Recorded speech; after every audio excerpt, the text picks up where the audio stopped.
Bismillahirrahmanirrahim. Assalamualaikum warahmatullahi wabarakatuh.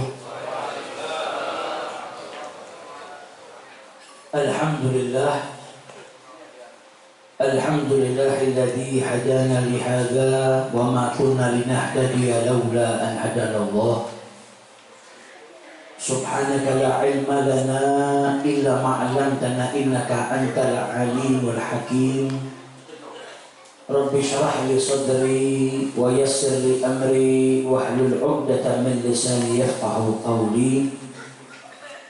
Allahumma shalli ala sayyidina Muhammad Biftahi wa birahmatillah adada ma fi ilmillah salatan wa salaman daimaini bidawami mulkillah wa ala alihi wa sahbihi wa sallim. Amma ba'du.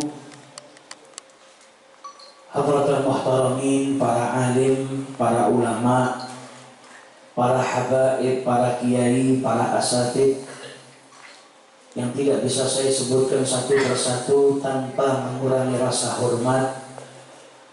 Hadirin wal hadirat yang dimuliakan oleh Allah Subhanahu wa taala. Alhamdulillah, di malam yang penuh berkah ini Allah Subhanahu wa taala kumpulkan kita di majlis yang tidak kita ragukan majlis ini dihujani rahmat oleh Allah Subhanahu wa taala. Bagaimana tidak, sedangkan setiap sholawat yang kita haturkan kepada Nabi Muhammad dibalas dengan 10 rahmat oleh Allah Subhanahu wa ta'ala. Dan di majelis ini mulai dari tadi kita disibukkan untuk bersholawat kepada Nabi besar kita Muhammad sallallahu alaihi wasallam. Maka kita berharap tidak keluar dari majelis ini terkecuali Allah Subhanahu wa ta'ala memberikan kerahmatannya yang berlimpah kepada kita, serta dosa-dosa kita diampuni oleh Allah Subhanahu wa ta'ala, hajat-hajat kita dikabulkan oleh Allah Subhanahu wa ta'ala, berkatnya Nabi besar Muhammad sallallahu alaihi wasallam. Amin ya rabbal alamin. Alhamdulillah, di malam yang penuh berkah ini kita berkumpul untuk mengungkapkan rasa kerinduan kita kepada Nabi besar Muhammad sallallahu alaihi wasallam. Malam hari ini kita tidak duduk di majelis ini kecuali karena kecintaan kita kepada Nabi besar Muhammad sallallahu alaihi wasallam. Dahulu para sahabat jikalau rindu, maka mereka tinggal melangkahkan kakinya menuju ke masjidnya Rasulullah, berjumpa dengan Rasulullah, maka kerinduannya bisa terobati dengan berjumpa Nabi besar Muhammad sallallahu alaihi wasallam. Bahkan dahulu jikalau ada orang yang belum kenal dengan Nabi Muhammad, dia tinggal pergi menuju masjidnya Nabi, dia bisa langsung kenal sendiri dengan Rasulullah sallallahu alaihi wasallam. Nah, hari ini jikalau ada yang rindu dengan Nabi Muhammad, maka ia harus pergi kemana? Kalau ada orang yang tidak kenal dengan Nabi Muhammad dan ingin mengenal beliau, kemana dia harus melangkahkan kakinya? Hari ini jikalau ada orang yang rindu kepada Rasulullah, maka ia datang ke majlis yang di situ dibacakan sejarah hidupnya Rasulullah sallallahu alaihi wasallam. Jika ada orang yang hari ini ingin mengenal Nabi Muhammad, maka hendaknya ia pergi ke majlis yang di situ dikenalkan Nabi besar Muhammad sallallahu alaihi wasallam. Dan tidak ada majlis yang di situ dibacakan Nabi, disebut tentang Nabi Muhammad, terkecuali majelis itu akan menjadi indah. Wa bi'arfi dzikrihi tatayyabatil majalisu wal mahafil.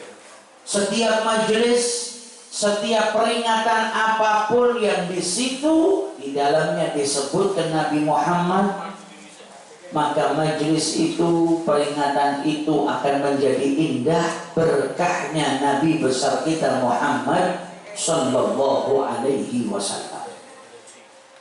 Di majelis ini kita juga diajak bersama-sama, selain bersolawat, juga mengucapkan salam kepada Nabi Muhammad sallallahu alaihi wasallam. Dalam hadis disebutkan, termasuk daripada kekhususan atau keajaiban-keajaiban yang Allah berikan kepada Nabi sebelum beliau diangkat menjadi Rasul, atau yang disebut dengan irhasat.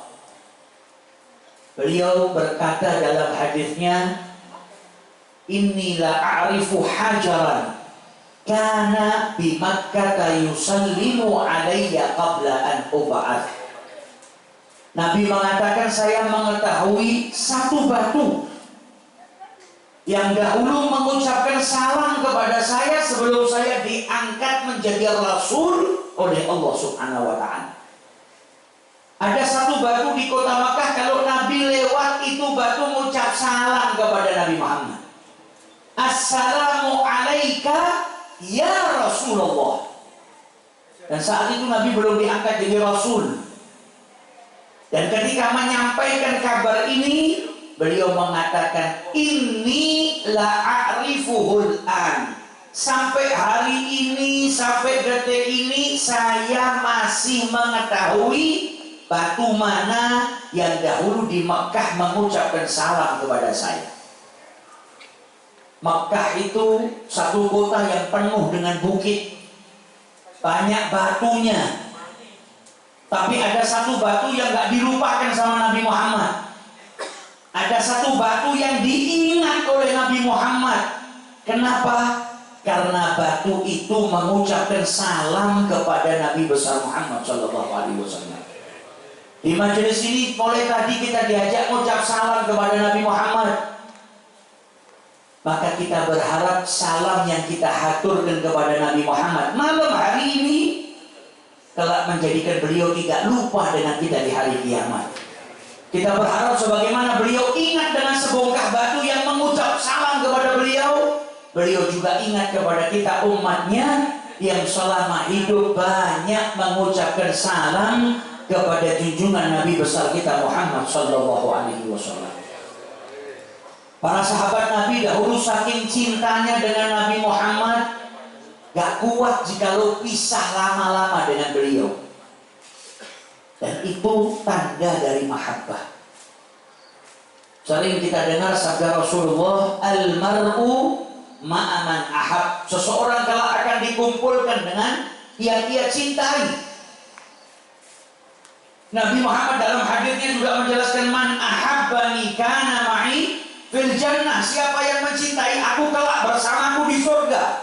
Namun cinta di sini bukan cuma sekedar ngaku. Lalu setiap orang ngaku cinta, diterima cintanya, maka akan banyak yang mengaku.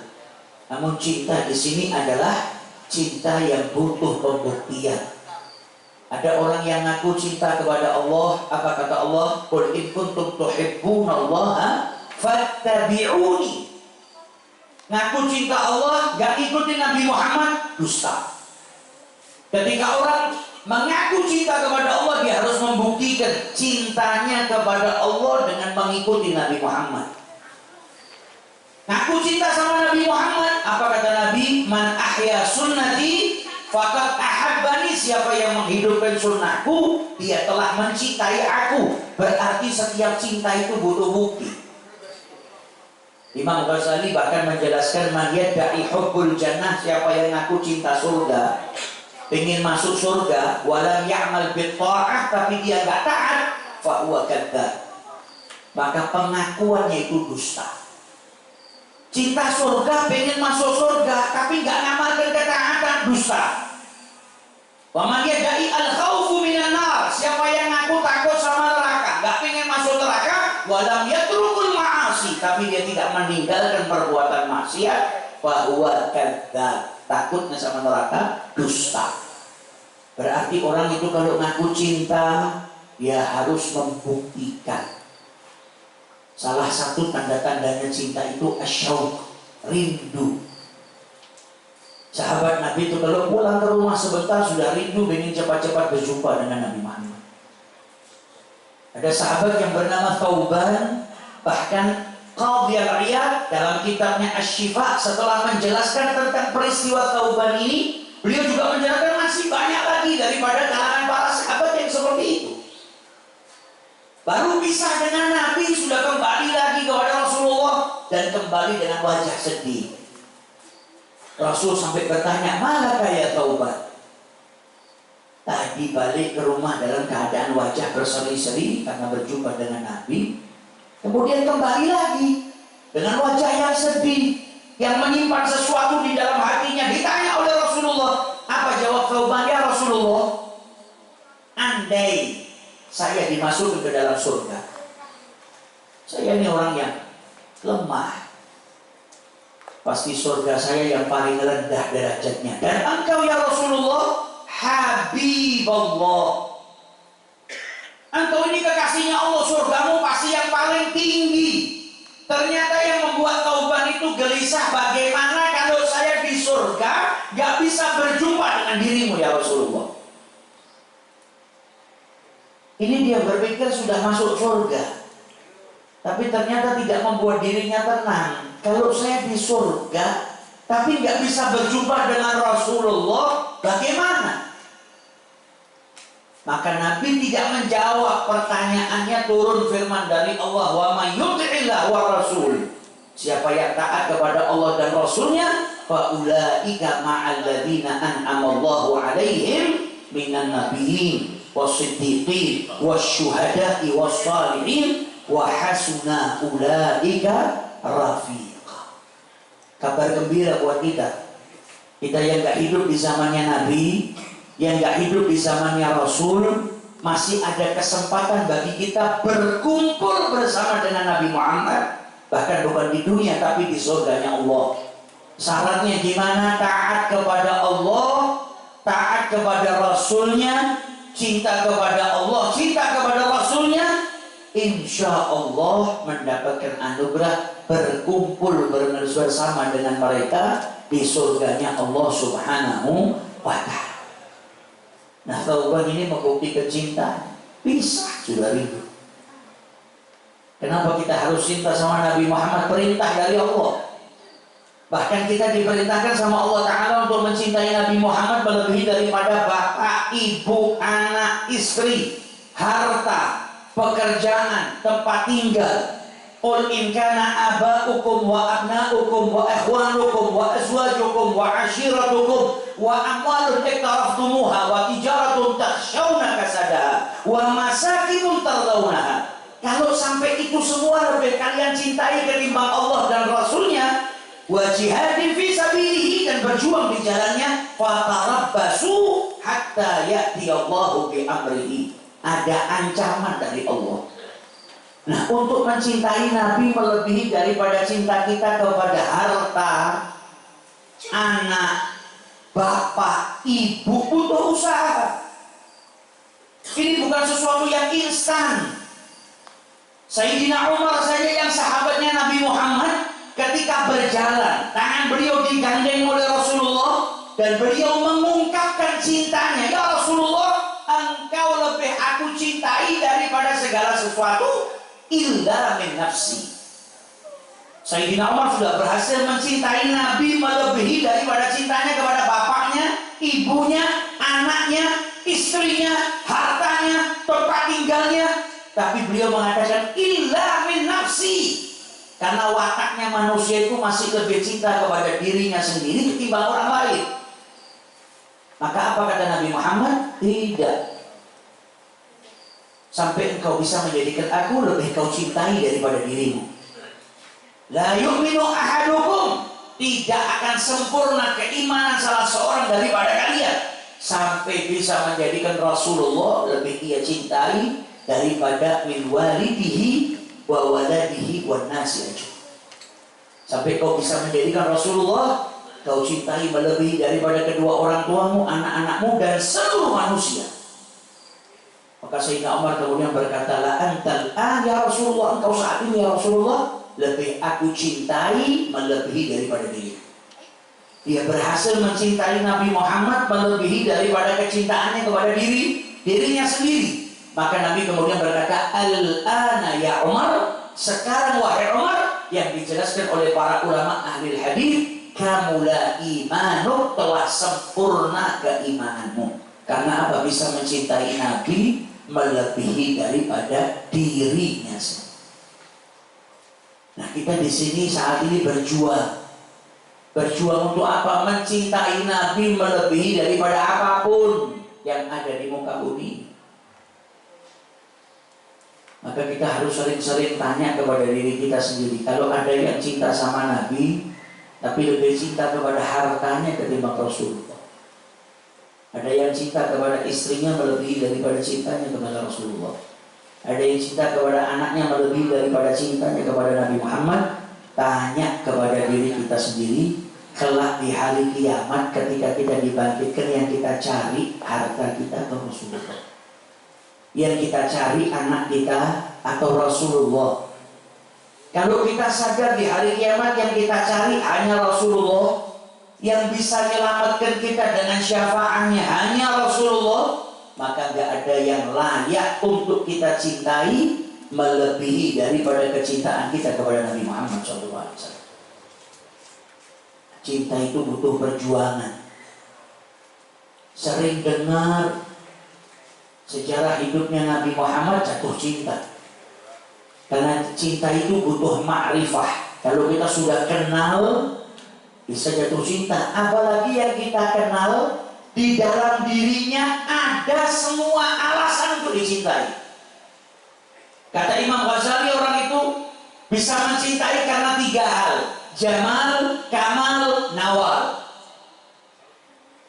Asbabul mahabbah, sebabnya cinta itu kembali kepada 3. Indah, Nabi Muhammad paling indah. Gak ada yang lebih indah dari Nabi.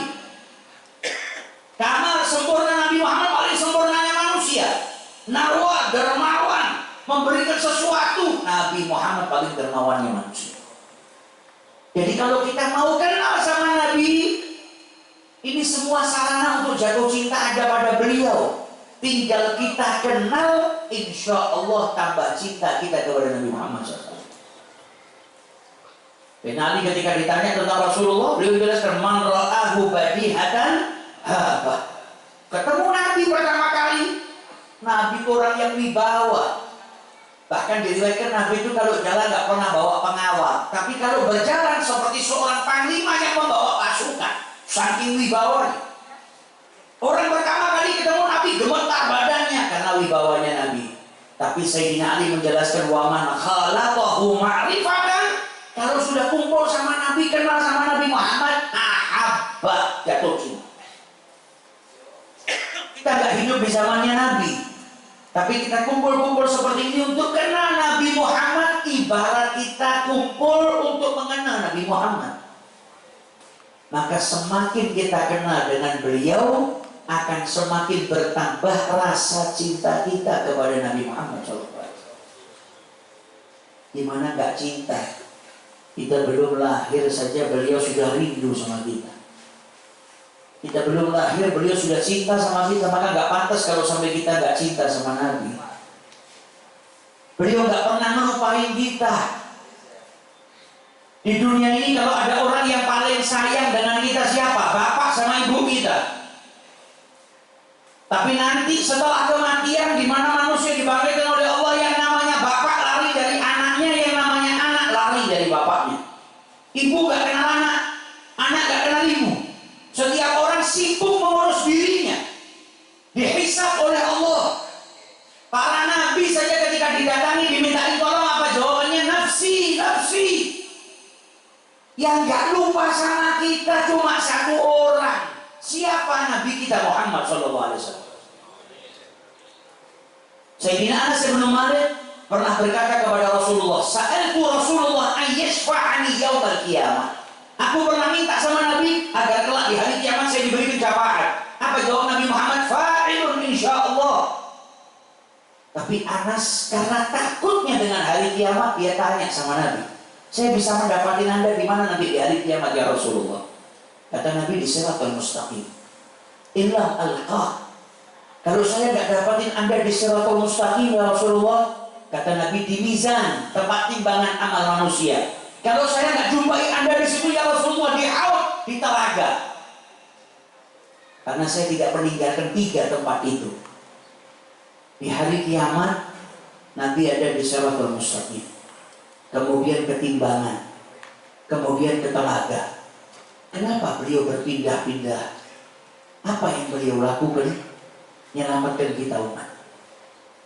Di hari kiamat Nabi masih bersusah payah, capek, bersujud di hadapan Allah, bukan di waktu sujud. Sehingga Allah akan berkata kepada Nabi Muhammad, irfa ra'sak, angkat kepalamu wahai Muhammad, sal tu'ta, isfa' tusyaffa. Apa yang diminta oleh Nabi Muhammad agar umatnya semua diselamatkan oleh Allah Subhanahu wa ta'ala. Nabi bahkan di hari kiamat gak lupa dengan kita. Bahkan di telaga beliau akan memberikan minum umatnya yang kehausan dengan tangan suci beliau. Beliau bersusah payah untuk siapa? Kita umatnya yang kadang 1 minggu gak ingat dengan Rasulullah. Beliau gak lupa dengan kita yang terkadang melewatkan hari-hari kita tanpa baca sejarah beliau, tanpa terlintas di benak kita Rasulullah, tanpa bersolawat kepada beliau. Itulah kasih sayangnya Nabi Muhammad SAW. Kalau bukan karena perjuangan beliau yang penuh dengan tantangan, rintangan, malam hari ini kita nggak bisa kumpul di sini untuk membaca sejarah hidup beliau. Demi menyebarkan syariat Islam agar manusia terkeluarkan daripada kegelapan menuju cahaya yang terang benderang, beliau nggak kenal lelah dalam berdakwah. Sebelum usia 40 tahun, mendekati usia 40 tahun, Nabi Muhammad banyak melewati waktunya untuk bertafakur. Ia tahanat, ia ta'abbad, meninggalkan kebisingan dunia, menjauh daripada adat jahiliyah, naik ke gua, bertafakur, beribadah kepada Allah Ta'ala. Ketika datang wahyu yang pertama kali, Malaikat Jibril menjumpai Nabi dan berkata, "Iqra, ma'ana bil qari'in." Maka detik itu juga gak ada lagi waktu untuk istirahat buat Nabi Muhammad SAW. Mulai dari usia 40 tahun dapat mandat dari Allah, gak ada lagi waktu untuk rahat, gak ada waktu istirahat. Beliau gunakan semua waktunya berdakwah, mengajak manusia ke jalan yang diridhoi oleh Allah Subhanahu wa ta'ala. Tidak kenal lelah, gak kenal putus asa. Dakwah dimulai dari sembunyi-sembunyi sampai turunlah firman Allah, fasda bima tu'mar. Diperintahkan untuk berdakwah secara terang-terangan, dicaci, dimaki, dilukai, difitnah, diolok-olok, diusir oleh kaumnya. Rintangan demi rintangan semua dilalui oleh Nabi besar Muhammad SAW. Datang orang kafir Quraisy yang karena mereka sudah capek menghalangi dakwahnya Nabi Muhammad tapi nggak pernah berhasil, maka datang menawarkan, kalau engkau ingin kekayaan, jama'na laka amwalana, kami akan kumpulkan harta kami berikan kepada dirimu sehingga engkau menjadi orang yang paling kaya di Mekah. Kalau engkau ingin menjadi penguasa, menjadi raja, malaknaka, kami akan angkat engkau, dirimu akan menjadi seorang raja. Jika kau ingin menjadi seorang pemimpin, kami jadikan engkau seorang pemimpin. Jika kau ingin wanita, kami carikan wanita yang paling cantik. Kata Nabi Muhammad, bukan itu tujuan saya. Nabi gak mau, kalau mau kaya, sudah diterima Nabi jadi orang yang paling kaya. Tapi Nabi Muhammad tetap berjuang di jalan Allah. Bahkan kalau diletakkan matahari di sebelah sini, bulan di sebelah sini, gak akan berhenti Nabi Muhammad daripada dakwah. Sholat saja beliau dicekik oleh Uqbah bin Abi Mu'ayyid. Gak gampang. Sujud, datang orang kafir Quraisy bawa ari-ari unta diletakkan di pundaknya Nabi. Keluar dari rumah, dilemparin pasir sehingga pulang ke rumahnya kepala beliau penuh dengan pasir. Putrinya membersihkan kepala beliau sambil meneteskan air mata. Itu semua dilalui sama Nabi Muhammad dalam keadaan bersabar dan yakin kepada Allah Subhanahu wa Ta'ala. Nah, ini perjuangan Nabi kita Muhammad SAW, bagaimana cintanya kepada kita, cintanya kepada umatnya. Maka gak layak, bahkan rugi kalau sampai ada orang yang hidup di muka bumi ini gak kenal dengan Nabi, gak dekat dengan Nabi Muhammad, dan gak cinta dengan Nabi Muhammad SAW. Rugi. Yang dialami oleh Thauban tadi bukan hanya sahabat Nabi, para kekasih Allah yang kita baca maulidnya, susunan maulidnya Sibtud Durar. Beliau dalam qasidahnya sampai mengatakan apa? Fi jannatin ma syaqani min wasfiha. Rindunya sama surga, pengen masuk surga bukan karena yang disifatkan surga itu ada telaganya, ada kenikmatannya, baru ingin saja sudah dikasih. Bukan itu. Saya rindu surga bukan karena sifat-sifatnya yang indah. Yang dirindukan apa? Illa likauni hibbi fiha khayyama. Saya rindu dengan surga, pengen masuk surga karena kekasih hatiku Nabi Muhammad berada di surganya Allah Subhanahu wa Ta'ala. Ini mahabbah. Jadi cinta itu nggak bisa pura-pura. Bilal bin Rabah ketika sakit mau wafat, istrinya nangis dan berkata, wah musibah, musibah apa ini ya Allah? Apa kata Bilal? Jangan katakan musibah. Loh, kau ini sakit sekarang. Lantas saya harus mengatakan apa? Katakan wa farhada, kebahagiaan. Sakit tapi minta istrinya mengatakan wa farhada, sungguh bahagia. Kenapa bahagia? Gadan, setelah kematian ini esok, alqa ahibbah, aku akan berjumpa dengan para kekasihku Muhammadan wa sahbah, Nabi Muhammad beserta dengan para sahabat. Mahabbah. Sayyidina Abu Bakar Siddiq setelah wafatnya Nabi Muhammad, istrinya menyaksikan setiap kali rindu dengan Nabi Muhammad, maka beliau menyendiri di pojokan rumahnya menangis rindu dengan Nabi Muhammad SAW. Kalau berkhutbah Jumat, kemudian beliau menyampaikan hadisnya Nabi, aku mendengar sami'tu Rasulullah sallallahu alaihi wasallam yaqul, dia teringat momentum ketika mendengar sabdanya Nabi Muhammad, menangis berhenti khutbah Jumatnya. Bahkan diriwayatkan sampai terkadang itu khutbah diulang beberapa kali oleh beliau. Ketika beliau menangis, yang hadir pun ikut menangis. Mahabbah. Ini orang-orang yang cintanya luar biasa kepada Rasulullah.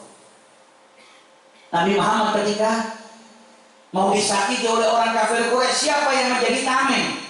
Abu Bakar Siddiq.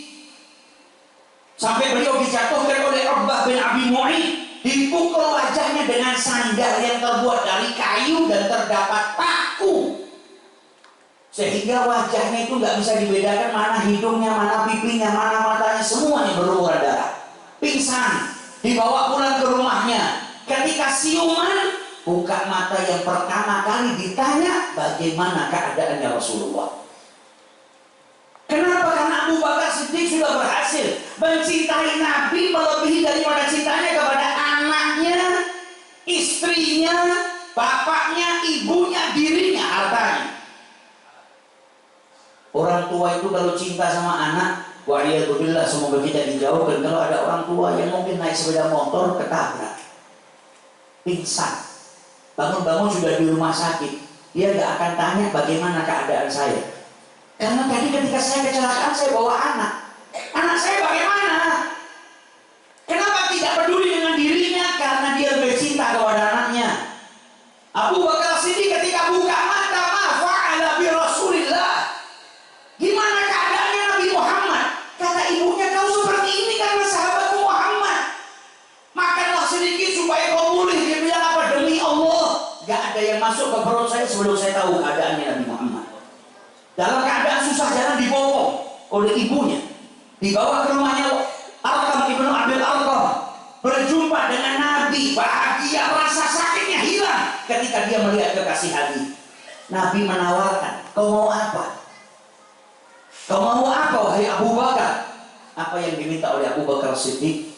Ibu saya ya Rasulullah, dia belum kenal Islam, belum masuk Islam, belum dapat hidayah. Doakan ibu saya supaya dapat hidayah. Nabi ngangkat kedua tangannya. Tidak turun tangannya kecuali ibunya mengucapkan asyhadu an la ilaha illallah wa annaka Muhammad Rasulullah. Mahabbah, cinta. Mereka menjadi mulia karena kecintaannya kepada Nabi Muhammad SAW. Sahabat Nabi yang masih muda, bahkan sebelum wafat mewasiatkan kepada keluarganya, kalau saya mati malam ini, tolong jangan kabari Rasulullah. Saat dia sakit tidak sadar, Nabi menjenguk. Nabi melihat tanda-tandanya kematian dan berkata kepada keluarganya, kalau ini anak wafat, kabarin saya. Tapi si anak sebaliknya, ketika sudah merasa ajalnya dekat, kalau saya wafat malam ini, tolong jangan kabari Rasulullah. Keluarganya heran. Orang yang paling kau cinta itu Nabi Muhammad. Orang kepingin kalau wafat disolatkan Nabi, dimakamkan Nabi, kok kau malah tidak mau Nabi tahu. Apa jawab pemuda ini? Saya takut kalau malam hari Nabi keluar dari rumahnya menuju ke sini, ke Kuba, saya takut ada binatang buas yang mencelakai Nabi Muhammad di jalan, atau ada orang Yahudi yang membahayakan, yang ingin mencelakai Nabi Muhammad. Mau meninggal dunia yang masih dipikirkan Nabi, mau meninggal dunia masih memikirkan keselamatannya Nabi Muhammad SAW.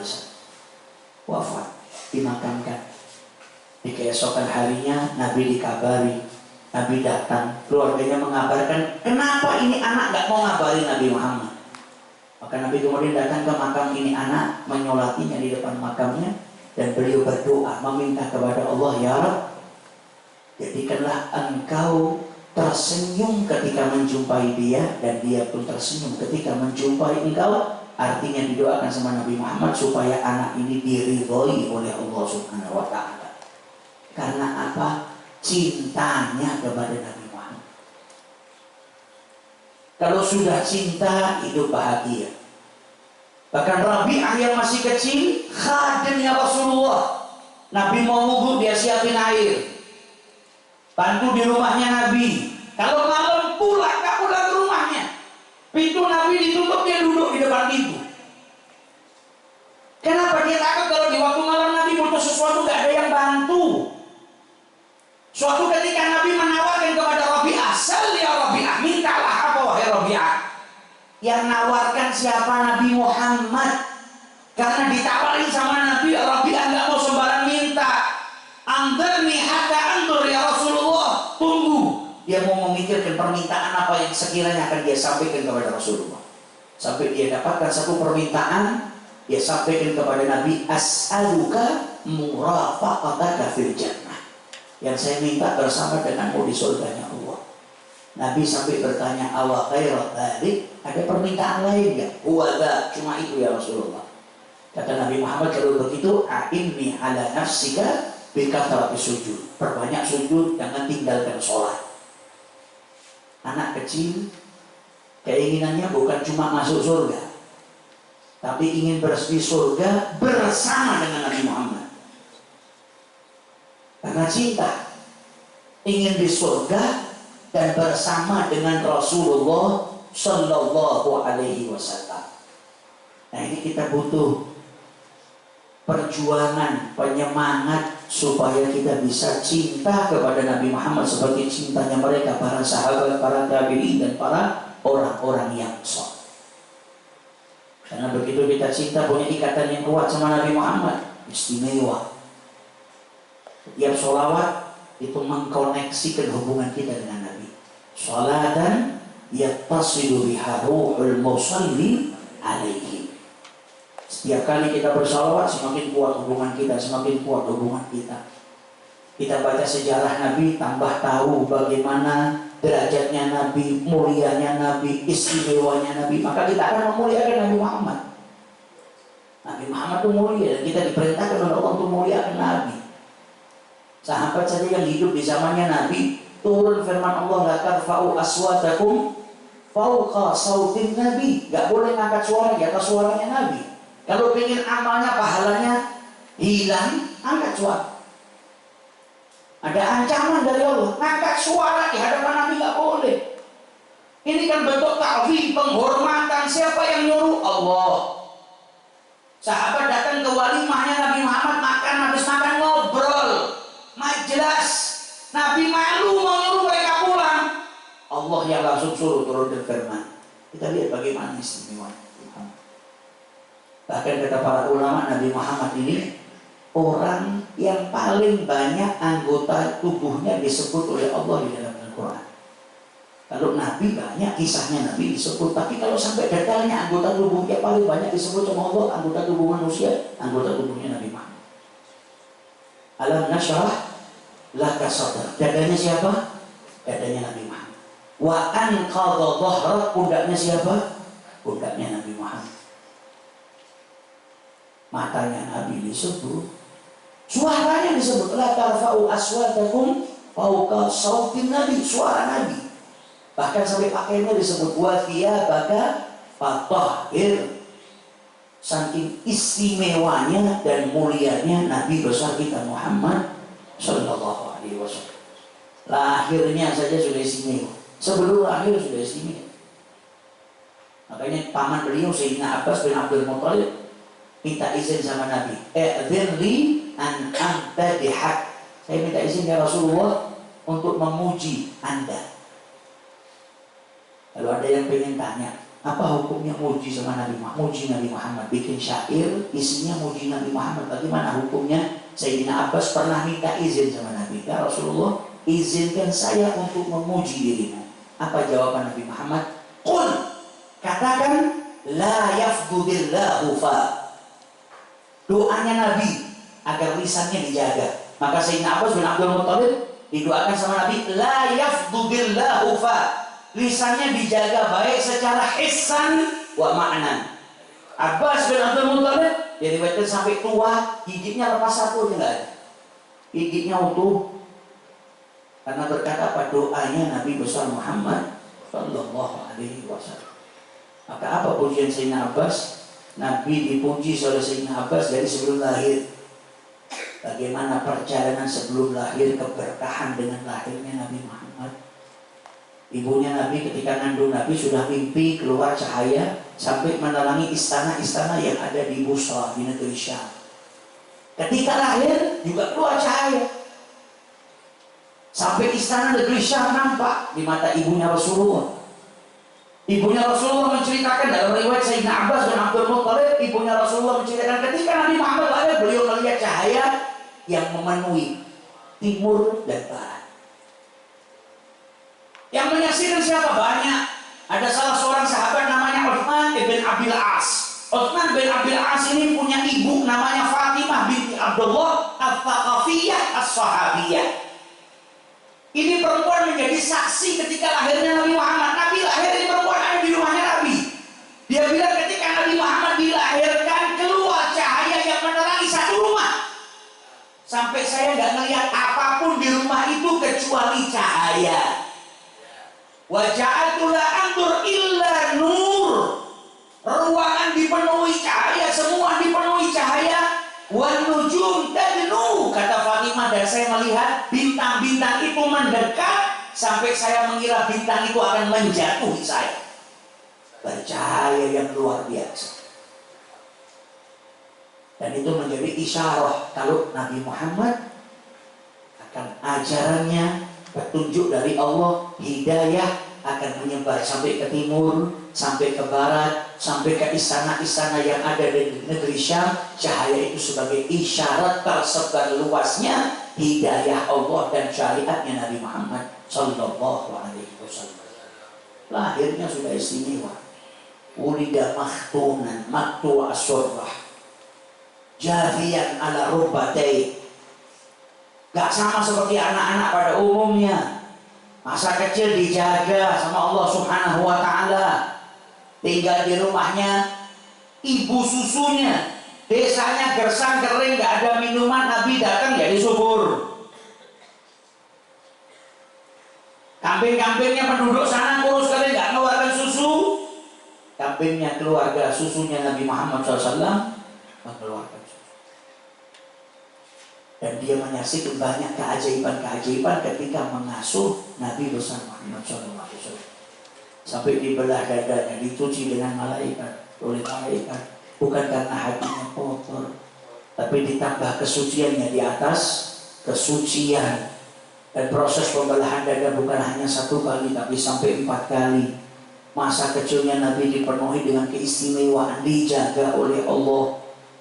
Masa yatimnya Nabi lahir dalam keadaan yatim, ternyata ada rencana besar di mana Allah hendak mendidik langsung Nabi. Sehingga nggak ada yang mengatakan Muhammad itu menjadi orang hebat dan mendidikan ayahnya. Nggak ada. Ayahnya wafat Nabi belum lahir. Oh, berkat didikan ibunya 6 tahun ibunya sudah wafat. Berkat didikan kakeknya 8 tahun kakeknya sudah wafat. Tapi yang mendidik Allah Subhanahu wa ta'ala. Adabani Rabbi wa ahsan ta'dib. Mulai dari kecil perjalanan hidupnya indah. Perjalanan hidupnya penuh dengan pelajaran. Maka umatnya Nabi Muhammad harus tahu siapa nabinya. Ayo luangkan waktu kita untuk mengkaji sejarah hidupnya Nabi, mengkaji akhlaknya Nabi, supaya kita bisa meneladani Nabi besar kita Muhammad SAW. Para ulama ta'zimnya kepada Nabi bagusnya luar biasa karena cinta. Bahkan ketika menafsirkan surat Wadduha, wa wajadaka 'ailan fa'aghna, para ulama tidak berani menafsirkan atau mengatakan ailan di sini kekurangan seperti fakirnya manusia pada umumnya. Tak boleh. Mereka mengatakan jangan, nggak boleh mensifati Nabi seperti fakir miskin. Keadaannya seperti orang fakir yang nggak punya makan, nggak punya minum atau kekurangan, atau fakir ittiror, nggak boleh. Para ulama sudah menjelaskan nggak boleh. Karena Nabi itu nggak miskin. Miskin harta karena keadaan Nabi enggak. Justru Nabi nolak kehidupan mewah itu ditolak. Kehidupan kenikmatan kehidupan dunia ini ditolak. Mereka turun nawari Nabi Muhammad. Kalau kau mau gunung-gunung ini ditihama dijadikan sama Allah zamrud, yakut, zahab, fiddah. Ditolak sama Nabi. Malaikat datang menawarkan dari Allah Ta'ala, kalau kau mau jadi nabi dan raja seperti Sulaiman wa Daud, wa insya'ka, dan kalau kau mau nabi yang wa'abdan, nabi tapi menjadi hambanya Allah Ta'ala. Tidak ragu Nabi. Dijawab sama Nabi 3 kali, bal nabiyan wa abdan, bal nabiyan wa abdan, bal nabiyan wa abdan. Jadi nabi yang jadi hambanya Allah. Padahal kalau jadi raja beliau punya pengawal, punya orang yang jaga pintu, urusan pribadinya ada yang ngerjakan. Tapi Nabi lebih memilih rumahnya tanpa penjaga, tanpa pengawal, tanpa ada orang yang memanjakan Nabi Muhammad. Sayyidah Aisyah meriwayatkan beliau kalau pakaiannya robek jahit sendiri, sendalnya putus jahit sendiri. Kesederhanaan yang dipilih oleh Rasulullah. Ditawari sama Allah kekayaan apa? Jawabnya adalah ya Allah, saya lebih menginginkan sehari bisa makan sehingga saya bisa bersyukur kepadamu, sehari dalam keadaan kekurangan sehingga saya bisa ingat kepadamu. Tak boleh nyifatin Nabi Muhammad miskin atau fakir ittirar karena kekurangan harta. Nabi kaya, tapi kayanya Nabi gak seperti kayanya manusia pada umumnya. Kayanya manusia itu kerjaannya mengumpulkan harta. Kalau sudah punya, gak mau dikeluarkan hartanya. Nabi enggak. Kekayaan yang Nabi miliki Nabi keluarkan semua. Punya sesuatu ada orang datang dikasih. Nabi gak pernah menyimpan hartanya sampai lewat 1 malam aja gak pernah. Beliau beri. Nah ini kenapa bisa seperti itu? Ta'wil. Para ulama itu luar biasa dalam memuliakan Nabi Muhammad karena mereka kenal dengan Nabi. Maka kita semakin kenal dengan beliau, kita pun juga akan menghormati, memuliakan Nabi besar kita Muhammad Sallallahu Alaihi Wasallam. Kita berharap Allah memberkahi majelis kita pada malam hari ini.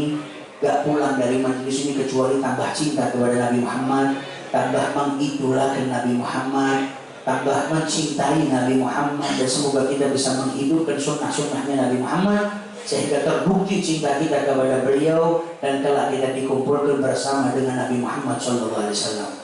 Malam hari ini karena kita cinta kita kumpul di majelis ini, insya Allah dalam waktu yang dekat kita bisa berkumpul bersama-sama berziarah ke makam Nabi Muhammad SAW, berziarah ke Baitullahil Haram, dan semoga Allah anugerahkan mata kita untuk bisa memandang wajah Nabi Muhammad SAW baik di dalam mimpi maupun yaqظatan, dan semoga Allah kumpulkan kita bersama dengan beliau di surganya Allah Subhanahu wa taala. Amin ya rabbal alamin. Dan semoga gak pulang ke rumah kecuali dosa-dosa kita diampuni oleh Allah, hajat-hajat kita dikabulkan oleh Allah, permasalahan kita dituntaskan dan dijauhkan oleh Allah Subhanahu wa taala.